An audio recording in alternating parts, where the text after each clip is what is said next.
আসসালামু আলাইকুম। আজকে আমরা শ্রোডিঞ্জারের সমীকরণ শিখব। 1926 সালে অ্যারন শ্রোডিঞ্জার তরঙ্গ ফাংশন দ্বারা যে সমীকরণ প্রতিষ্ঠিত করেন তাকে শ্রোডিঞ্জারের সমীকরণ বলা হয়। শ্রোডিঞ্জারের সমীকরণ শিখার আগে বা প্রমাণ করার আগে আমরা একটি বিখ্যাত উক্তি দেখে নেই। Where did we get from? Now where it is not possible to derive it from anything you know, it came out of mind of Schrodinger. এই কথাটি বলেছেন রিচার্ড ফাইনম্যান। অর্থাৎ শ্রোডিঞ্জারের সমীকরণ প্রমাণ করা যায় না, তুমি শ্রোডিঞ্জারের সমীকরণ প্রমাণ করতে পারবে না, বাট উই উইল ডিরাইভ ইট। জিনিসটা সত্যি হাস্যকর। একদিকে বলছি শ্রোডিঞ্জারের সমীকরণ প্রমাণ করা যায় না, আবার অন্যদিকে বলছি শ্রোডিঞ্জারের সমীকরণ আমরা প্রমাণ করব। শ্রোডিঞ্জারের সমীকরণ নিউটনের দ্বিতীয় সূত্র যেমন প্রমাণ করা যায় না, ঠিক শ্রোডিঞ্জারের সমীকরণ প্রমাণ করা যায় না। প্রমাণ ছাড়া তাহলে শ্রোডিঞ্জারের সমীকরণ আসলো কিভাবে? নিউটনের দ্বিতীয় সূত্র F=ma সরাসরি প্রমাণ করা যায় না, কিন্তু এক্সপেরিমেন্ট হতে নেওয়া যায়। শ্রোডিঞ্জারের সমীকরণ কোয়ান্টাম মেকানিক্সের একটি মৌলিক স্বীকার্য বা পোস্টুলেট। স্বীকার্য বা পোস্টুলেট কখনো প্রমাণ করা যায় না। যেমন আমি উদাহরণ হিসাবে বলতে পারি, আলবার্ট আইনস্টাইনের থিওরি অফ রিলেটিভিটি দুইটা স্বীকার্য রয়েছে। একটি স্বীকার্য হলো পদার্থবিজ্ঞানের আইন সকল রেফারেন্স ফ্রেমে একই, এবং অন্য একটি স্বীকার্য হলো আলোর থেকে বেশি বেগ অর্জন করা কোনো বস্তু দ্বারা সম্ভব নয়। এই যে দুটি স্বীকার্য, এই দুটি স্বীকার্য প্রমাণ করা যায় না, কিন্তু এগুলো স্বীকার্য, এগুলো উপলব্ধি করা যায়। শ্রোডিঞ্জারের সমীকরণ সরাসরি প্রমাণ করা যায় না, কারণ এটা কোয়ান্টাম মেকানিক্সের একটি মৌলিক পোস্টুলেট বা স্বীকার্য। কিন্তু কিছু পোস্টুলেট বা অতিরিক্ত ধারণা যেমন ডি ব্রগলি রিলেশন অপারেটর ইত্যাদি ব্যবহার করে এটাকে আনা যায়, এবং সেটাকে ডিরাইভ বলা যায় না। এটাকে বলা হয় মোটিভেশনাল ডেরিভেশন। পাঠ্য বইয়ে শ্রোডিঞ্জারের সমীকরণ ডিরাইভ করা অর্থ হলো মোটিভেট করা। চলো আমরা শ্রোডিঞ্জারের সমীকরণ প্রমাণ করা দেখি, অর্থাৎ মোটিভেট করা দেখি। এই যে তরঙ্গের যে গ্রাফটা দেখছো, এটা একটা কোসাইন গ্রাফ, এবং এই গ্রাফের যে বিস্তার বা সর্বোচ্চ উচ্চতা দেখা যায় সেটা হলো 1। কিন্তু এমন তো নাও হতে পারে, কখনো কখনো আমরা কোনো একটি তরঙ্গর উচ্চতা বা বিস্তার 2 হতে পারে, 3 হতে পারে, যে কোনো মান হতে পারে। তাই আমরা একটু মডিফাই করে লিখতে পারি a cos ওমেগা t। এখানে দুটি গ্রাফ নিয়ে আসলাম। উপরে যে গ্রাফটা দেখছো, সেই গ্রাফটা হলো আমাদের পূর্বের গ্রাফ, এবং নতুন যে গ্রাফটা সেটা হলো যে নিচের গ্রাফ। উপরে যে গ্রাফটা দেখছো, সেই গ্রাফে আদি দশা বা আদির অবস্থা বলতে কিছু ছিল না, কিন্তু নতুন যে গ্রাফটা দেখছো সেই গ্রাফে আদি দশা কিছু একটা আছে, ফলে এই গ্রাফটা এরকম দেখাচ্ছে। এখন আদি দশা যে কোনো মান হতে পারে, 2, 3, 4, 100, 200, যে কোনো মান হতে পারে। তাই আমরা আমাদের সমীকরণটা একটু চেঞ্জ করি। আমাদের পূর্বের সমীকরণ ছিল এরকম a cos ওমেগা t, কিন্তু এখানে আদি দশা বলতে 0 ছিল, ফলে আমরা এই ওমেগা টি পর্যন্ত লিখতে পারছিলাম। কিন্তু নিচের যে গ্রাফটা দেখছো, সেখানে কিন্তু আর আদি দশা 0 নয়, সেখানে অন্য কোনো ভ্যালু আছে, ফলে আমাদের লিখতে হবে a cos omega t minus kx। এখানে মাইনাস kx দ্বারা আমরা আদি দশাকে জুড়ে দিলাম। এখন আমরা মাইনাস কমন নিই। মাইনাস কমন নিলে আগে kx এর সামনে মাইনাস ছিল এবং ওমেগা টি এর সামনে প্লাস ছিল, ফলে আমরা মাইনাস কমন নেওয়ার পরে kx এর আগে যেহেতু আগে মাইনাস ছিল এখন প্লাস হবে, ওমেগা টি এর সামনে আগে প্লাস ছিল এখন মাইনাস হবে। এখন আমরা মাইনাস বাদ দিয়ে লিখতে পারি kx minus omega t. Minus বাদ দিতে পারি কারণ cos minus theta equal to cos theta. Final যে সমীকরণ সেটা হলো y equal to a cos kx minus omega t. Quantum মেকানিক্সের যে তরঙ্গ বা তরঙ্গ ফাংশন সেটা কোনো বাস্তব নয়, সেটা জটিল রাশি। এখন জটিল রাশির জন্য আমরা আমাদের পূর্বের যে সমীকরণ সেটাকে আমরা সাজিয়ে লিখতে পারি y = a cos kx minus omega t plus I a sin kx minus omega t। সেটা আমরা I a sin kx minus omega t দ্বারা জুড়ে দিলাম। এখন কোয়ান্টাম মেকানিক্সে y এর পরিবর্তে আমরা সাই ব্যবহার করে পাই। এখন আমরা এখানে a এবং এখানেও a দেখতে পাচ্ছি, ফলে আমরা a কমন নিতে পারি। a কমন নেওয়ার পরে ব্র্যাকেটের ভিতরে cos kx minus omega t plus I sin kx minus omega t লিখতে পারি। এখন আমরা জানি অয়লারের সমীকরণ e two the power I theta equal to cos theta plus I sin theta. এখন kx মাইনাস ওমেগা t কে যদি আমরা থিটা হিসেবে কল্পনা করি, তাহলে আমাদের যে নিচের যে সমীকরণ সেটার সাথে উপরের সমীকরণের হুবহু মিলে যায়। ফলে আমরা এই অংশের পরিবর্তে আমরা লিখতে পারি E I kx minus omega t। এখন আমরা এই সমীকরণকে 1 নম্বর সমীকরণ ধরে পাই। মূলত পরীক্ষার মধ্যে তোমরা এখান থেকে শুরু করতে পারো, এখান থেকে শুরু করলেও কোনো সমস্যা হবে না। এখন আমরা জানি দ্বিব্রহলের তরঙ্গ দৈর্ঘ্য lambda equal to h divided by p। এই সমীকরণকে আমরা একটু সাজিয়ে লিখতে পারি 1 divided by lambda equal to p divided by h। Just আমরা উল্টে দিছি, ফলে এটা লেখা যায়। এখন আমরা উভয় পক্ষে 2s পাই দ্বারা গুণ করে পাই। উভয় পক্ষে 2s পাই দ্বারা গুণ করার ফলে উপরে যে সমীকরণ এবং নিচের যে সমীকরণ, এই দুইটা সমীকরণের মানের কোনো পরিবর্তন হয়নি, ফলে আমরা এটা করতে পারি। এখন আমরা 2s pi divided by lambda equal to আমরা লিখতে পারি k এবং h divided by 2s pi equal to আমরা লিখতে পারি h কাট। এখানে 2s পাই ল্যামডা ইকুয়াল টু লেখা হয়েছে k এবং h ডিভাইডেড বাই 2s পাই লেখা হয়েছে h কাট। ওকে, এখন আমরা এই সমীকরণকে একটু আলাদা করে রাখি, আমাদের পরবর্তীতে এটা প্রয়োজন পড়বে। আবার আমরা জানি প্লাঙ্কের শক্তির সমীকরণ ইকুয়াল টু h মিউ। এখন আমরা লিখতে পারি h divided by 2s pi into 2s pi nu. এখানে 2 পাই দ্বারা ভাগ করলাম, আবার পরে গুণ করলাম, ফলে আমরা যদি কাটাকাটি করি তাহলে আগের লাইনে ফেরত আসতে পারি, ফলে আমরা এটা করতে পারি। এটা আমাদের মানের কোনো পরিবর্তন ঘটে না।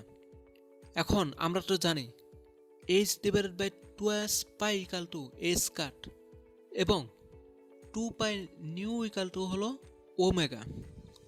ফলে আমরা লিখতে পারি এখানে h divided by 2s pi equal to h cut এবং এই অংশের পরিবর্তে আমরা লিখতে পারি ওমেগা। এখন ওমেগা ইকুয়াল টু লিখতে পারি ই ডিভাইডেড বাই h কাট। এখানে h কাট ওমেগার সাথে গুণ অবস্থা ছিল, সমান সমান ওই পাশে গেলে সেটা ভাগ হয়ে যাবে। তাহলে আমরা finally omega equal to e divided by h cut এবং কে equal to p divided by h cut পেলাম। এবং আমাদের যে সমীকরণ 1 নম্বর যে সমীকরণ ছিল সেখানে কে এর যে মান পি ডিভাইডেড বাই h কাট সেটা পেলাম এবং ওমেগার যে মান ই ডিভাইডেড বাই h কাট সেটাও পেলাম। এবং আমরা যদি এইখানে 1 নম্বর যে সমীকরণ সেই সমীকরণে ওমেগার মান যদি আমরা এখানে বসিয়ে দেই এবং কে এর মান যদি আমরা বসিয়ে দেই, তাহলে আমরা পাবো এইরকম একটি সমীকরণ। এখানে উভয় অংশে h কাট কমন আছে, ফলে আমরা h কাটকে কমন নিয়ে লিখতে পারি। ঠিক এইভাবে এই যে সমীকরণ, একে আমরা 2 নম্বর সমীকরণ লিখতে পারি এবং আমাদের সমস্ত কার্যক্রম এর পরবর্তীতে শ্রোডিঞ্জারের সমীকরণ বের করার জন্য এই সমীকরণটাই আমাদের জন্য গুরুত্বপূর্ণ। এখন আমরা দুইটা কাজ করব। এক, x এর সাপেক্ষে অন্তরীকরণ করব, আবার t এর সাপেক্ষে অন্তরীকরণ করব। প্রথমে আমরা x এর সাপেক্ষে অন্তরীকরণ করি। x এর সাপেক্ষে অন্তরীকরণ করলে curly psi divided by curly x equal to a যেহেতু কনস্ট্যান্ট সেহেতু এ এর মতন থাকবে এবং এই অংশকে যদি আমরা অন্তরীকরণ করি তাহলে আমরা পাবো i p divided by a square, এবং সূত্র অনুযায়ী e to the power i divided by a square p x minus e t থাকবে। এটা সহজে বোঝার জন্য যারা বুঝতে পারেনি তাদের জন্য একটু আলাদা করে ভেঙে বলি। ই টু দি পাওয়ার এক্সকে যদি আমরা এক্স এর সাপেক্ষে যদি অন্তরীকরণ করি তাহলে আমরা পাবো এই ফাংশনটাই ই টু দি পাওয়ার এক্স। যদি এখানে যদি কোনো কনস্ট্যান্ট থাকতো, সাপোজ এখানে যদি এ থাকে, তাহলে এই এটা সামনে চলে আসে। এখানে ঠিক এই জিনিসটাই ঘটছে। এখানে i divide by a square এবং পি এই অংশটা ছিল কনস্ট্যান্ট, ফলে এই জিনিসটা সামনে চলে আসছে। আমরা তো জানি ই টু দি পাওয়ার এ এক্সকে যদি আমরা অন্তরীকরণ করি তাহলে এটা কনস্ট্যান্ট সামনে চলে আসে, ঠিক আইপি ডিভাইডেড বাই এ স্কয়ারের মতো। এবং e x e to the power a x যেভাবে থাকে ঠিক সেভাবে বসে পড়ে। এখানেও ঠিক এইভাবে e to the power i divided by a square p x minus e t যেভাবে ছিল সূত্র অনুযায়ী ঠিক সেভাবে বসবে, এবং আমরা তাই করছি। এখন এই যে লাল অংশে যে দেখানো হয়েছে a e to the power i divided by a square p x minus e t, এই অংশটা আমাদের পূর্বের সাই, ফলে আমরা এই অংশের পরিবর্তে আমরা লিখতে পারি জাস্ট সাই। এখন আমরা কোয়ান্টাম মেকানিক্সে পি কে আমরা অপারেটর হিসাবে ধরি, ফলে আমরা পি এর উপরে একটি ক্যাট দিয়ে আমরা লিখব পি একটি অপারেটর। কোয়ান্টাম মেকানিক্সে পি এর উপরে এভাবে ক্যাট দিয়ে লিখতে হয়, সেটা অপারেটর, এটাকে বলা হয় ভরবেগ অপারেটর। এখন আমরা একটু ক্যালকুলেশন করলে পাই p operator psi equal to a square divided by i curly psi divided by curly x. এই অংশটা কিভাবে পাই?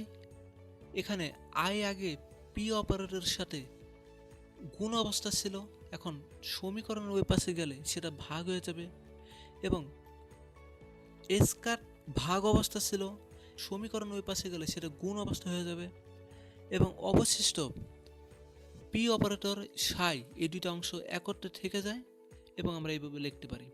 আশা করি খুব সহজে এটা বুঝতে পেরেছ। এখন আমরা উভয় পক্ষে আই দ্বারা গুণ করে পাই। আগে নিচে একটা আই ছিল, এখন উভয় অংশে যেহেতু আমরা আরেকটা আই দ্বারা গুণ করছি সেহেতু নিচে আই স্কয়ার হবে এবং উপরে আই হবে, এই আর বাকি যা ছিল ঠিক সেভাবে আছে এখনো। এখন আই স্কয়ার গুণ করার উদ্দেশ্য হলো আই স্কয়ার ইকাল টু -1, এটা আমরা জানি, ফলে আমরা লিখতে পারি আই স্কয়ার পরিবর্তে মাইনাস। এই সমীকরণকে আমরা 3 নম্বর সমীকরণ হিসাবে ধরতে পারি। উভয় পক্ষে যে সাই এটা যদি আমরা বাদ দেওয়ার পর আমরা লিখতে পারি পি অপারেটর ইকাল টু ভরবেগ operator equal to minus i square curly curly x. যাই হোক, ভরবেগ অপারেটর এবং বিভিন্ন অপারেটর সম্পর্কে আমি ডেডিকেটেড ভিডিও বানাবো। এখন এই মুহূর্তে আমাদের 3 নম্বর যে সমীকরণ, সেই সমীকরণটা আমাদের খুবই প্রয়োজন, তাই এটাকে আমরা আলাদা করে রাখি। শুরুতে আমরা বলেছিলাম আমরা একবার এক্স এর সাপেক্ষে অন্তরীকরণ করব এবং আবার টি এর সাপেক্ষে অন্তরীকরণ করব। প্রথমত আমরা এক্স এর সাপেক্ষে অন্তরীকরণ করেছি, এখন আমরা টি এর সাপেক্ষে অন্তরীকরণ করব। এই অন্তরীকরণ করার দায়িত্ব আমি তোমাদের উপর ছেড়ে দিলাম। যাই হোক, এখন আমরা এই সমীকরণকে 4 নম্বর সমীকরণ ধরি। এখন আগের মতোই যদি আমরা সাইকে যদি সরিয়ে দিই তাহলে আমরা যেই অপারেটর পাবো তাকে বলা হয় শক্তি অপারেটর। এখন আমাদের মূলত 4 নম্বর যে সমীকরণ, সেই সমীকরণ দ্বারাই আমরা কাজ করব, তাই আমরা একটু আলাদা করে রাখি। ফাইনালি আমরা দুইটি সমীকরণ পেলাম, একটি পি অপারেটর সাই আর একটি ই অপারেটর সাই। এখন এই সমীকরণগুলোর দ্বারাই আমরা খুব সহজে শ্রোডিঞ্জারের সমীকরণ বের করতে পারবো। চলো শ্রোডিঞ্জারের সমীকরণ বের করি। আমরা জানি মোট শক্তি ইকাল টু গতিশক্তি প্লাস বিভব শক্তি। এখানে মোট শক্তি ই এবং গতিশক্তি p square divide by 2m plus বিভব শক্তি ভি। এক্স দ্বারা বোঝানো হয়েছে যে এটা শুধুমাত্র এক্স অক্ষ বরাবর বিভব শক্তি।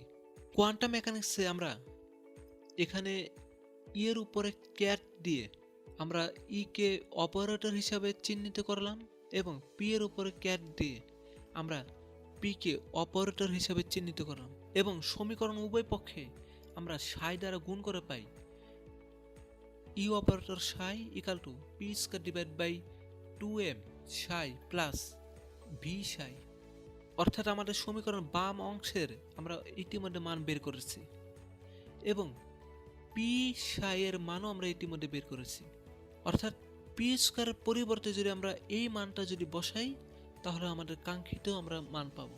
এখন আমরা ই সাইয়ের পরিবর্তে আমরা এই মানটা বসাবো এবং আমরা পি স্কয়ারের পরিবর্তে ঠিক আমরা মাইনাস সহ এই মানটা বসাবো এবং মান বসানোর পরে আমরা লিখতে পারি i square curly psi divide by curly t bracket সহ minus i s cut curly psi divide by curly x whole square কি কারণে আমরা তো পূর্বে রেখেছিলাম এখানে পি এর উপরে স্কয়ার ছিল, ফলে আমরা এখানে হোল স্কয়ার দিলাম এবং যথানিয়মে আমরা এটা ক্যালকুলেশন করলে আশা করি তুমি পারবে, ঠিক আমরা এই জিনিসটা পাবো।